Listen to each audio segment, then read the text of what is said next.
त्यामध्ये चुकून म्हणजे मी काही गोष्ट मुद्दाम तुम्हाला रेखांकित करून इच्छितो, चुकून मला माझा त्यात समावेश करण्यात आला हे त्यांच्या नंतर लक्षात आलं की चुकून आपण चुकीचा पासून. आणि जेव्हा आम्ही एकत्र बसलो त्याच्या 3 बैठका झाल्या. आम्हाला सेंट्रल गव्हर्नमेंटला याचा अहवाल पाठवायचा होता की राष्ट्रीय शैक्षणिक धोरणामध्ये काय अपेक्षित आहे. तेव्हा मी माझी बाजू मांडत असताना काही गोष्टी त्यांच्यासमोर खुलासे वाटले.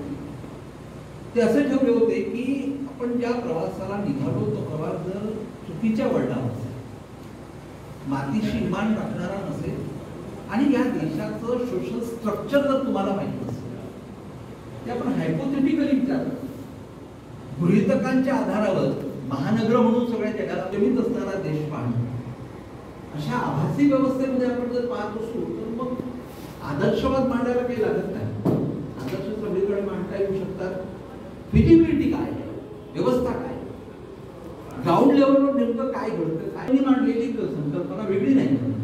राष्ट्रीय शैक्षणिक धोरणाचा अर्थ सुरू तसं पाहिलं तर तो विचार सारखाच होतो, पण त्याच्यात जी काही व्यवस्था बदलली गेली ती वेगळी. म्हणजे महात्मा गांधी आणि विनोबा भावेंच्या एका विचाराला स्वीकारून ते धोरण त्यांनी बुनियादी शिक्षणाचा विचार होता.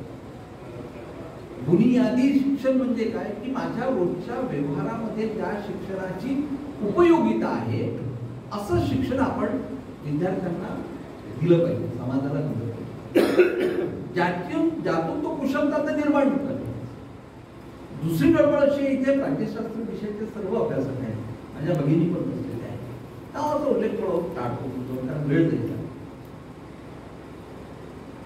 भारतीय संविधानामध्ये उच्च शिक्षणाच्या बाबतीमधली असलेली तरतूद आणि माध्यमिक शिक्षणाबाबतची तरतूद ही मॅन्डेटरी आपल्याला, पण केंद्र सरकारने उच्च शिक्षणाची जी जबाबदारी राधाकृष्ण आयोगापासून सुरू झाली त्याचा विचार जर आपण केला तर उच्च शिक्षण कशासाठी ही संकल्पना बाजूला ठेवून जर आपण प्रवास करायला लागलो, त्या प्रवासाचा एक बिंदू आता राष्ट्रीय शैक्षणिक धोरण आहे वगैरे सर असं मानतो आपण. ते खुलासेवर पाहत आहे म्हणजे त्याच्यावर बघितलं तर मला 2 तास बोलता येईल इतकी त्याच्यावरचे मुद्दे आहेत. म्हणजे मी मुद्दा ह्या सांगत होतो त्यांना की आपण थोडस आपला ट्रॅक बदलला.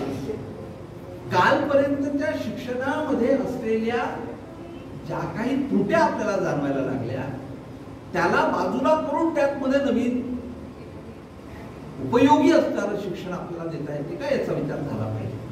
आणि तो होताना देखील त्या विभागनिहाय